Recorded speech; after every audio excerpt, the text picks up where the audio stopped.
पंजाब के सीएम साहब के जो वीडियो को वायरल बताया जा रहा है, इसको आप कैसे देखते हैं और पंजाब किस तरह से देखता है? क्या हकीकत आप लोग समझ रहे हैं? आज से 15-20 दिन पहले तक पंजाब में ऑपोजिशन के पास कोई बड़ा इशू नहीं था जो आम आदमी की गवर्नमेंट के खिलाफ पंजाब में। ग्राउंड लेवल पे भगवंत मान ने और आम आदमी पार्टी की सरकार ने कुछ ऐसे काम किए हैं जो पिछले 60-70 वर्ष में पंजाब में नहीं हुए। वीडियो का मुद्दा ये तो एजेंसियों के या पुलिस जांच का है, या वो फर्जी है या वो रियलिटी में है कुछ, ये तो जांच का विषय है। हमारे देश में तो राजनीति धर्म से अलग की ही नहीं जाती। 15 साल से जब से ये बीजेपी गवर्नमेंट 2014 से आई है, तो डेवलपमेंट की बातें तो पीछे हैं।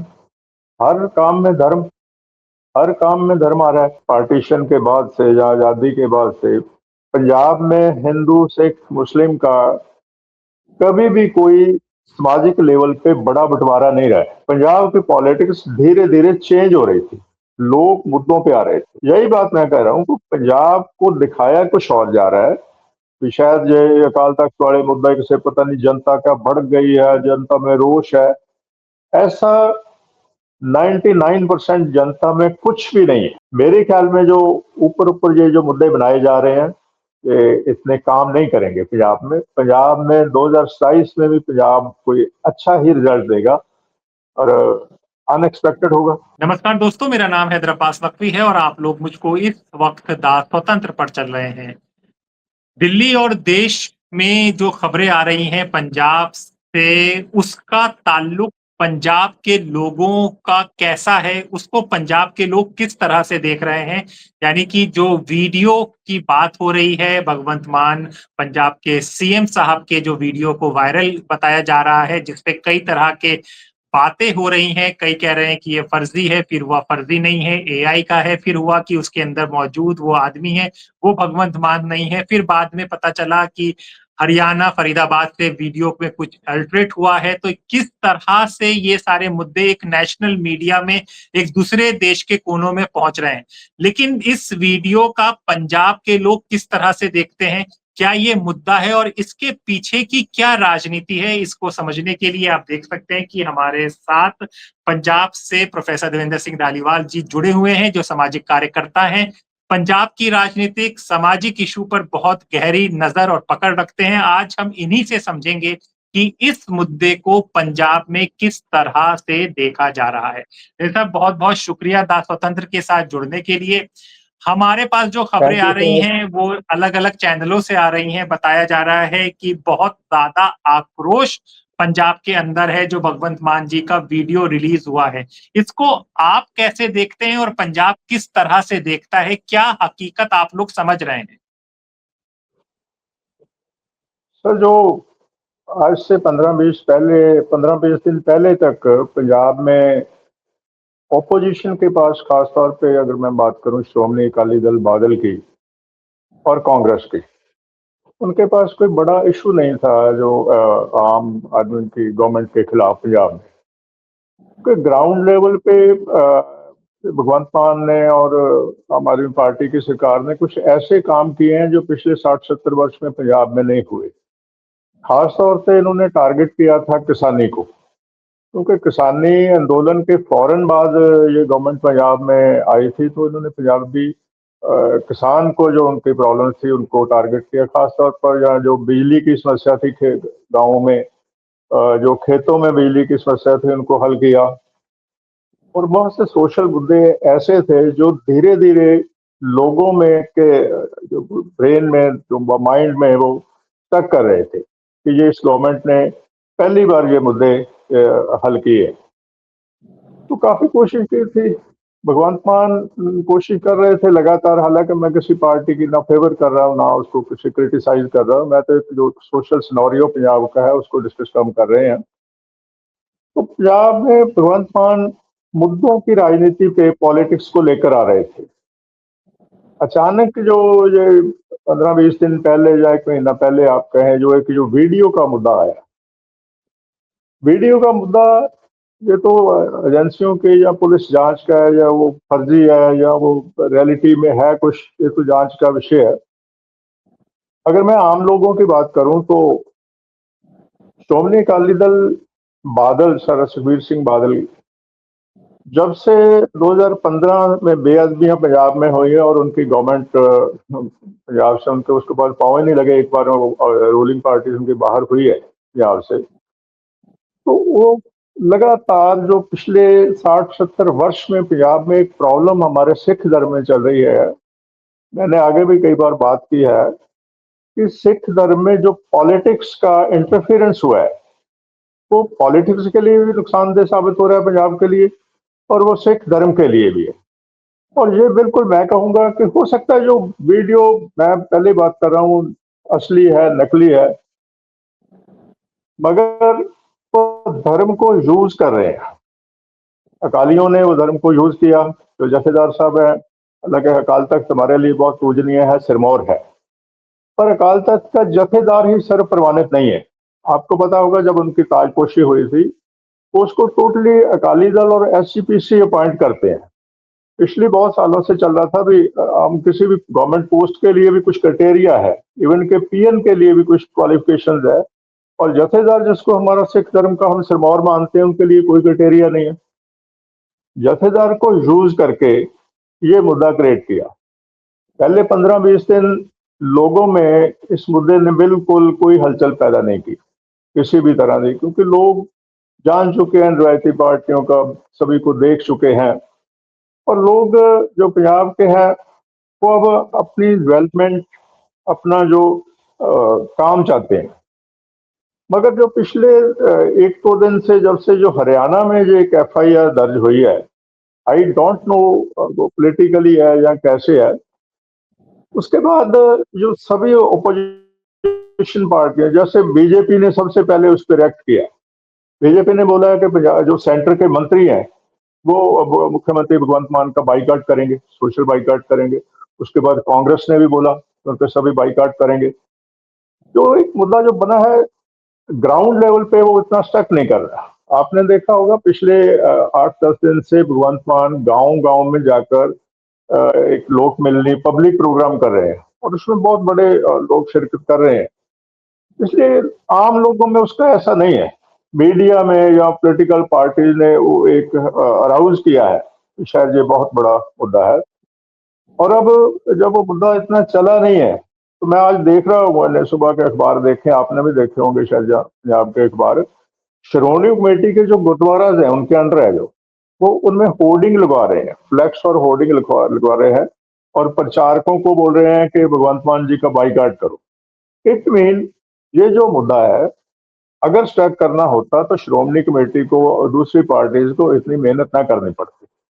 इसलिए पंजाब के लिए ये बुरा है, धर्म को यूज करना पॉलिटिक्स के लिए, अपनी सिर्फ वोट कैप्चर करने के लिए धर्म को मुद्दा बनाना। और इस दोनों की जो टसल जो चल रही है, धर्म की और राजनीति की, मैं बोलूंगा भगवंत मान इसको छोड़ दो, उसमें आम लोग मनफी हो रहे हैं, जो पंजाब के लिए बुरी बात है। तो पंजाब में ग्राउंड लेवल पे इतना कोई बड़ा कोई बवंडर नहीं है।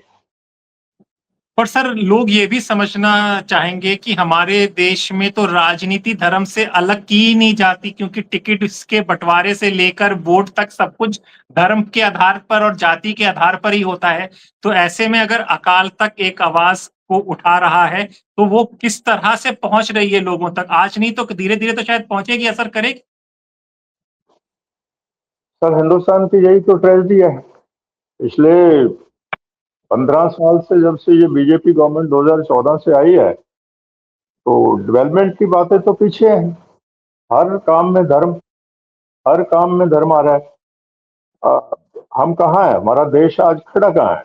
अगर आपके मीडिया को छोड़ दें तो जो हिंदुस्तान की रियलिटी है तो पंजाब में उसका पार्ट है।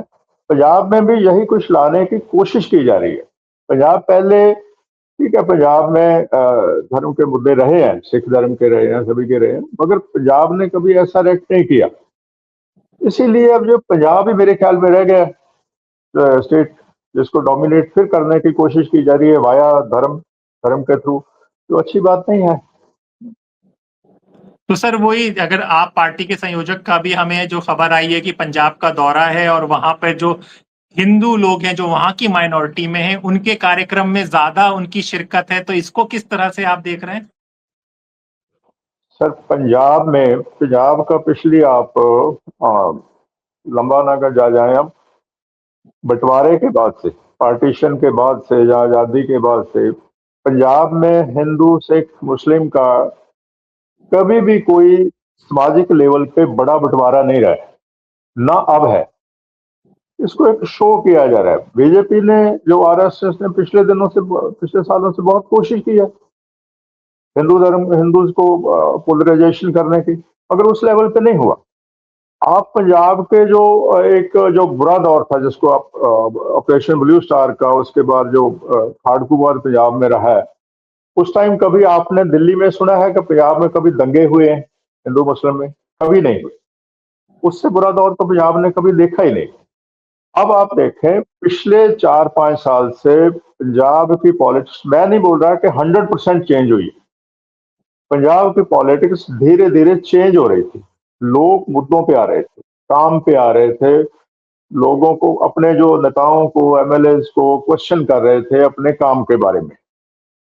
और ये अचानक जब कोशिश की इसको धर्म के बारे में, बीजेपी ने पीछे कोशिश की, और आपने देखा होगा पीछे, आप रिजल्ट देख लें, जो म्यूनिसिपल कौंसिल शहरी जो इलेक्शन हुए हैं, एमसी वगैरह के नगर निगम के हुए हैं, बीजेपी को कोई उसको नहीं मिला, उसको कोई अच्छा रिस्पॉन्स। उन्होंने पूरी कोशिश की ध्रुवीकरण की। यही बात मैं कह रहा हूँ कि पंजाब को दिखाया कुछ और जा रहा है कि शायद ये अकाल तख्त वाले मुद्दा से पता नहीं जनता का भड़क गई है, जनता में रोष है। ऐसा 99% जनता में कुछ भी नहीं है, और ना ही मुझे जो उम्मीद है, होने की कोशिश है। जो रैलियां हो रही हैं, अरविंद केजरीवाल आ रहे हैं, सभी आ रहे हैं, अपना अपना जो करेंगे, क्योंकि इलेक्शन ये है पंजाब में। लोकल लेवल पे किसी भी तरह का हिंदू सिख मुस्लिम क्रिश्चियन का इसमें कोई अभी तक बंटवारा नहीं है, ना ही पंजाब ऐसा कभी बिहेव करता है। ये एक हाइप क्रिएट की हुई है मीडिया। सर, हम ये भी समझना चाहेंगे, जो भगवंत मान जी का जो वीडियो रिलीज हुआ है, तो आपको लगता है कि आगे चलकर पार्टी उनके साथ रहेगी, वो किनारा कर लेगी उनसे? आपको क्या समझ में आ रहा है इस चीज़ में? सर पहले मैं एक बात करना चाहूंगा। पॉलिटिक्स में एक सोशल लाइफ होती है, एक निजी लाइफ होती है। यूरोप की तरह मेरे ख्याल में हम अभी इतने डेवलप नहीं हुए कि किसी की निजी लाइफ को सेपरेट करके देख सके उसकी सोशल लाइफ को। दूसरी जो बात आप कर रहे हैं, अभी भगवंत मान से किनारा करेगी। आपको एक बात समझनी चाहिए, और आम आदमी पार्टी को भी, जब 2022 में ये सरकार बनी थी, सिर्फ और सिर्फ भगवंत मान के कारण। और आज भी अगर कोई मास लीडर है आम आदमी पार्टी में पंजाब में, तो वो भगवंत मान है। भगवंत मान क्योंकि हमारे लोकल मालवा रीजन से उठा हुआ लीडर है, गांव से उठा है। वो लोगों की नब्ज को जानता है, अच्छा स्पीकर है, अच्छा आर्टिस्ट रहा है वो, और लोग उससे जुड़े हुए हैं। पार्टी अगर कभी रिस्क, पहले तो वो रिस्क लेंगे ही नहीं। भगवंत मान के बिना कोई ऐसा उनके पास चेहरा नहीं है जो आज वो लीड कर सके। और अगर वो कभी सोचेंगे भी, तो मेरे ख्याल में उनका ये सुसाइडल स्टेप होगा, और ऐसा होगा नहीं ग्राउंड लेवल पे। ये भी हमारे कई चैनल जाके बोल रहे हैं भगवंत मान का इस्तीफा लेंगे, ये केजरीवाल ने करवाया है। ग्राउंड पे ये कुछ नहीं है। भगवंत मान के बिना इनके पास कोई ऐसा लीडर नहीं है। भगवंत मान मास लीडर धीरे धीरे लोगों में वो स्वीकार हो रहे हैं। सर, हम लोगों का जब बचपन था तो हम लोग ये सुनते थे, ये पढ़ते थे कि पंजाब आर्थिक रूप से सबसे मजबूत प्रदेश माना गया है, बिजनेस से लेके हर चीज को लेके। लेकिन 1984 के बाद जिस तरह से डाउनफॉल धीरे धीरे आया और अब की स्थिति है, तो ऐसे में कोई भी सरकार उसको आगे बढ़ाने के लिए क्या कार्य कर रही है? आपको क्या लग रहा है कि जमीनी स्तर पर इस पर कभी कार्य हुआ है कि सिर्फ धर्म जाति और इन सब चीजों पर ही केंद्रित होने लगा है सब चीजें? ये पंजाब की बदकिस्मती है सर। पिछले सालों में, खासतौर पर 1995-96 के बाद अगर बात करूं, जब से पॉलिटिक्स का पंजाब में कमर्शियलाइजेशन हुआ है, पॉलिटिशियन जो है वो उन्होंने पॉलिटिक्स को सेवा की जगह अपना जो उन्होंने बिजनेस बनाया है, उसके बाद से पंजाब इकोनॉमिकली बहुत डाउन हुआ है। क्योंकि पंजाब के पास सिर्फ क्योंकि एग्री बेस्ड है, खेती बाड़ी बेस्ड सूबा है पंजाब, किसी भी गवर्नमेंट ने पंजाब में एग्रीकल्चर पे ध्यान नहीं दिया। सिर्फ एमएसपी को सेंटर के साथ डिस्ट्रीब्यूट हमें एमएसपी मिलनी चाहिए, वो मिलनी चाहिए, वो तो फसल बोई और बेच दी। पंजाब को जो जरूरत थी पंजाब की, वो थी एग्री बेस्ड इंडस्ट्री। किसी भी गवर्नमेंट ने उस पर उतना काम नहीं किया है। और 96 में 97 में जब पंजाब के बुरे दौर के बाद जब सरदार प्रकाश सिंह बादल पंजाब के मुख्यमंत्री बने थे, उस वक्त जो ये सब्सिडीज मैंने इसको बोलूंगा, अब तो ये फ्री की रेवड़ियां हैं जो बन रही है, पूरे हिंदुस्तान में बन रही है, आप देख रहे हैं, तो पंजाब भी उससे छूटा नहीं है। जब से फ्री कल्चर आया है, उस वक्त से पंजाब का बिल्कुल जो पंजाब की आर्थिकता है वो बिल्कुल मलियामेट हो गई पंजाब की। क्योंकि पंजाब के पास, मैं पीछे एक रिपोर्ट देख रहा था, पंजाब के बजट का 1 रुपए से 62 पैसा 62 पैसे वो सिर्फ जा रहे हैं मुलाजमों की तनख्वाहों और उनकी पेंशन में, और 28 पैसे जा रहे हैं जो फ्री सब्सिडीज दे रहे हैं, उसमें डेवलपमेंट कहाँ होगी। तो पंजाब के लिए जो पंजाब की दिक्कत है, पंजाब की ट्रेजेडी है, मैं अक्सर बात करता हूँ कि पिछले 100 साल में पंजाब को कोई लीडर नहीं मिला।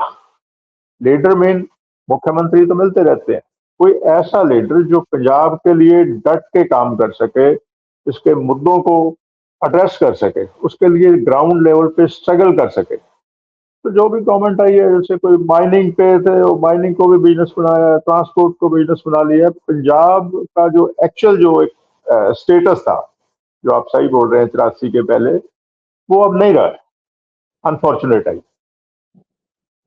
सर, इसमें अब काफ़ी बहस होती है, काफ़ी चर्चा होती है, नशा और पंजाब को साथ में जोड़ दिया जाता है, समस्या को जोड़ दिया जाता है और फिर फ़िल्में भी बनती हैं, राष्ट्रीय स्तर पर इसको प्रचार भी किया जाता है, उड़ता पंजाब जैसे शब्दों का इस्तेमाल कर दिया जाता है। और अभी पिछले साल हमने देखा कि भगवंत मान सरकार ने नशा के लिए बहुत काम भी किया, दिखाया, ताबड़तोड़ पकड़े गए। सर, इसकी शुरुआत आप कैसे समझते हैं कि ये नशे की शुरुआत, इसको किस तरह से पंजाब से जोड़ दिया गया और युवाओं के साथ जोड़ दिया गया? इसकी क्या हकीकत है, ये भी हम समझना चाहेंगे ज़रूर आपसे। सर, दुनिया के किस रीजन में नशा नहीं है, जिनको आप सो कॉल्ड डेवलप्ड कंट्रीज बोलते हो, अमेरिका में है, जो भी यूरोप में है, वहाँ भी नशा है। इंडिया में नशा नहीं है पंजाब के बिना, पूरी दुनिया में नशा है। जो ठीक है, पंजाब में एक दौर ऐसा आया था जब पंजाब का यूथ बिल्कुल डिसअपॉइंटेड था, डिस्ट्रेस था, मगर इतना भी नहीं कि वो बिल्कुल पंजाब नशे में डूब ही गया। आप देखें पंजाब में नशा आ कहां से रहा है। जब भी पंजाब में नशा पकड़ा जाता है तो हमारी पुलिस बोलती है या एजेंसीज बोलती है जो पाकिस्तान से आया है। तो पाकिस्तान से आना रोकना किसने है? और पिछले दिनों में सबसे ज्यादा जो नशा पकड़ा गया वो गुजरात में, जहां पिछले कितने सालों से बीजेपी की गवर्नमेंट है। मुंद्रा पोर्ट पे टनों के टन के हिसाब से नशा पकड़ा गया, और जब पकड़ा जाता है वो बोलते हैं ये पंजाब में जाना था, तो रास्ते में कुछ नहीं, कोई भी नहीं कंज्यूम करता। गुजरात पड़ता है, राजस्थान पड़ता है, मध्य प्रदेश पड़ता है, सभी जगह होता है। पंजाब को डीमोरलाइज करने के लिए सभी सरकारों ने इसके, ठीक है, नशा ग्राउंड लेवल पे जैसे मैं बोल रहा हूँ सभी जगह है, मगर जो एक हाइप क्रिएट की है, आप दिल्ली बैठे सोच रहे होंगे पंजाब में तो घर घर नशा है, ऐसी बात नहीं है। अब देखें पिछले कुछ सालों से 50 किलोमीटर का जो एरिया, बॉर्डर एरिया है, वो बीएसएफ को दिया हुआ है, और पंजाब कितना हुआ है 50 किलोमीटर तक देखें, तो फिर वो जो पाकिस्तान से आता है 50 किलोमीटर तक, तो रोकना किसने है? सेंट्रल गवर्नमेंट के अंडर है बीएसएफ, तो कौन उसको नहीं, मैंने तो कभी नहीं देखा बीएसएफ ने कुछ लेवल पे काम किया हो रोकने के लिए। दूसरी बात, जो अगर नशा है भी, नशा सिर्फ पुलिस की समस्या नहीं है, जैसे हमने बोल दिया भाई सरकार इसको ले आई, सरकार इसको खत्म कर देगी। नशा एक मल्टी लेयर प्रॉब्लम है। नशे के कारण क्या है, किस कारण वो कोई यूथ नशे में जाता है, तो खत्म करने के मल्टी लेयर है। इस गवर्नमेंट की, मैं ठीक है, इस गवर्नमेंट ने पिछले सालों से युद्ध नशे विरुद्ध शुरू किया है, उसके कुछ अच्छे रिजल्ट मिले हैं, मगर जिस लेवल का उसको ट्रीट करना चाहिए उस लेवल पे नहीं हो रहा। काउंसलिंग नहीं हो रही, सिर्फ पुलिस अकेली इसको नशे को खत्म नहीं कर सकती। पंजाब में नशा उतना है, पंजाब को एक हुआ क्रिएट कर दिया है, पंजाब को बदनाम कर दिया है। उड़ता पंजाब, जो वैसे पंजाब है जैसे आप तो हरियाणा में कभी जाते हैं तो हरियाणा में भी नशा, आप दिल्ली में भी देख रहे हैं। ये सभी सरकारों की एक कॉमन प्रॉब्लम होनी चाहिए, ना कि पंजाब की, क्योंकि इसमें सेंट्रल गवर्नमेंट भी इन्वॉल्व है, क्योंकि पंजाब एक बॉर्डर स्टेट है। आप पंजाब को कैसे, अकेले पंजाब को कैसे कह सकते हैं? पाकिस्तान से नशा आया, गुजरात से आ रहा है, तो सेंट्रल गवर्नमेंट की कोई जिम्मेवारी नहीं। कभी आपने सेंट्रल गवर्नमेंट पे उसका किसी मंत्री का या किसी का बयान सुना है कि हम पंजाब के लिए नशा रोकने के लिए ये कर रहे हैं, वो कर रहे हैं? कुछ भी नहीं है। बदकिस्मती पंजाब की, मैं कहूंगा कि पंजाब को अपनी जो फाइटर स्पिरिट का, उसका जो मूल्य तारना पड़ रहा है। ऐसे नशे के रूप में गिन लो, या और जो सेंटर की स्कीमें हैं, जो उसमें डिस्क्रिमिनेशन पंजाब के साथ होता है, तो जो रियलिटी है ग्राउंड लेवल पे वो नहीं है। एक क्रिएट किया जा रहा है सेंट्रल गवर्नमेंट के द्वारा, एजेंसियों द्वारा। सर ऐसे में फिर वही कन्वर्जन की भी बात आती है कि वो भी बड़े पैमाने पे आ रहा है। कुछ वक्त पहले इंडियन एक्सप्रेस की आई थी, 65,000 पादरी, सिख पादरी वहां पर हुए हैं। तो सर ये फिर कन्वर्जन थमेगा कि इसी तरह से बढ़ता रहेगा? आपको क्या दिख रहा है जमीन पर सर? सर बढ़ रहा है, पंजाब के लिए एक बहुत ये अलार्मिंग सिचुएशन है। पंजाब पे हम, क्योंकि हम पंजाब की बात कर रहे हैं, पिछले दिनों में भी मैंने आपके साथ एक कार्यक्रम किया था, उसमें भी मैंने यही कहा था कि ये दिनों दिन बढ़ रहा है और बढ़ता जाएगा, जो मुझे लग रहा है। मैं कल परसों एक हमारा एक सीनियर जर्नलिस्ट है, उनसे बात सुन रहा था, उनका किसी चैनल पे। आने वाले 10 साल में हिंदुस्तान के दुनिया में कोई ऐसी जगह नहीं रहेगी यहाँ सिख बहुगिनती में होंगे, सिख माइनॉरिटीज में आएंगे। पहले देखो, जब पूरे हिंदुस्तान में भाषा के आधार पर सूबे बन गए, पंजाब नहीं बना। पंजाब ने कितने स्ट्रगल के बाद अपना जो एक पंजाबी बोलता इलाका जो बहुगिनती वाला वो लिया। पंजाब उसी समय से सेंट्रल गवर्नमेंट के, स्टेट की आंखों में रड़क रहा है। सिखों को माइनॉरिटीज में लाने के लिए ये सारा कुछ एक प्लान है। मैं बार बार ये कह रहा हूँ, हालांकि धर्म एक ऐसी चीज है, वो हर किसी की एक स्वतंत्रता है, धार्मिक स्वतंत्रता है, वो किसी भी धर्म को मान सकता है। मगर मैं बार बार ये कह रहा हूँ, जब वो किसी पंजाब की डेमोग्राफी को इफेक्ट कर रहा है, लॉन्ग टर्म के लिए पंजाब के सोशल स्ट्रक्चर को इफेक्ट कर रहा है, तो ये बहुत बहुत अलार्मिंग है। कम नहीं हो रहा है, ये एक बड़े लेवल पे बढ़ रहा है। तो सर ऐसे में एक राष्ट्रीय बहस हो रही है, मेन स्ट्रीम चैनलों में बहुत बहस चल रही है। तो क्या sir Hindu is equal to Sikh, Sikh और हिंदू एक है या अलग है? क्योंकि इस पर भी चर्चा होने लगी है। इसको किस तरह से समझा जाए, किस तरह से देखा जाए सर? सिख धर्म बिल्कुल सारे इंडिपेंडेंट है, उनका हिंदू धर्म के साथ कुछ भी रलता मिलता नहीं है।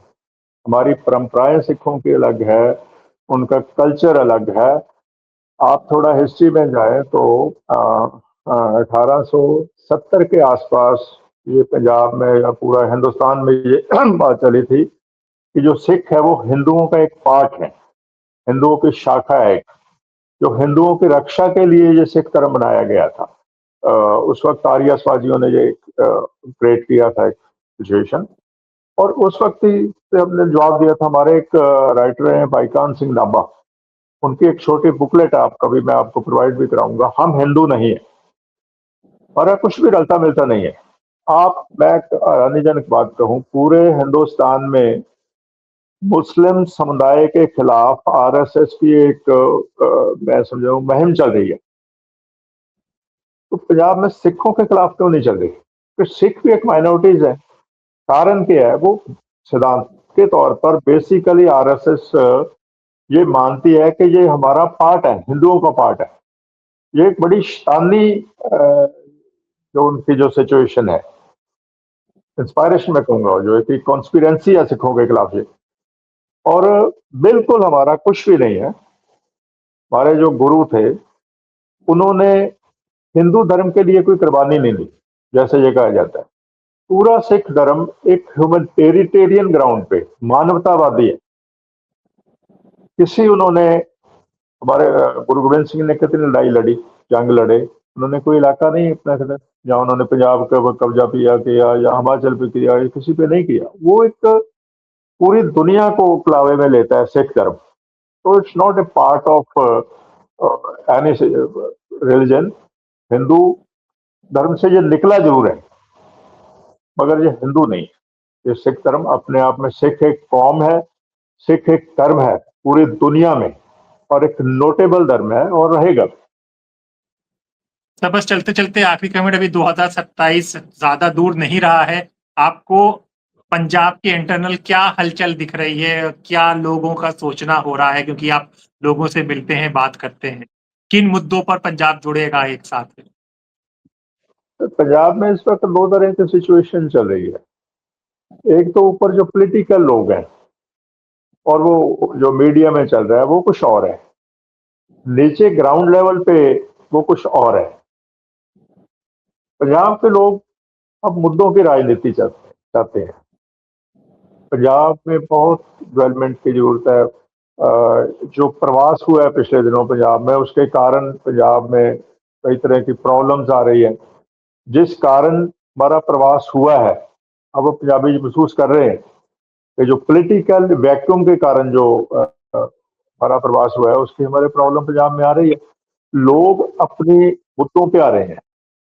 वो इकोनॉमिक अपनी जो तरक्की है उसे चाह रहे हैं, जो उनका सोशल है, जैसे लॉ एंड ऑर्डर है, दूसरे मुद्दों पे आ रहे हैं।